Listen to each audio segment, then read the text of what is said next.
দেশজুড়ে তীব্র গরমে জনজীবন এখন বিপর্যস্ত। দিনের পর দিন বাড়তে থাকা তাপমাত্রায় অস্বস্তি ছড়িয়ে পড়েছে সর্বত্র। ভ্যাপসা গরম আর আর্দ্রতার কারণে মানুষের স্বাভাবিক জীবনযাত্রা হয়ে উঠেছে কঠিন ও ক্লান্তিকর। সকাল থেকেই গরমের তীব্রতা অনুভূত হচ্ছে রাজধানী জুড়ে। সূর্যের তাপ যত বাড়ছে ততই অসহনীয় হয়ে উঠছে পরিবেশ।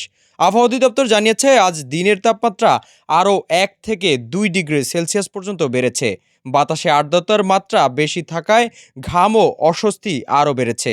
তাই বাইরে বের হলে শরীর যেন ঝলসে যাওয়ার মতো অনুভূতি হচ্ছে।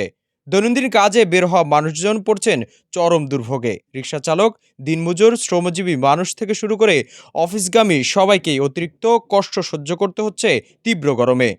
বিশেষজ্ঞরা বলছেন এই পরিস্থিতিতে পানিশূন্যতা ও হিটস্ট্রোকের ঝুঁকি বাড়ার সম্ভাবনা রয়েছে অনেক বেশি। তাই পর্যাপ্ত পানি পান করা, অপ্রয়োজনে রোদে না যাওয়া এবং হালকা খাবার গ্রহণের পরামর্শ দিচ্ছেন তারা। আবহাওয়াবিদরা বলছেন এই তাপপ্রবাহ অব্যাহত থাকলে পরিস্থিতি আরও কঠিন হতে পারে। তীব্র গরমে তাই সতর্কতা ও সচেতনতা অবলম্বন করা এখন অত্যন্ত জরুরি। Prime TV desk report.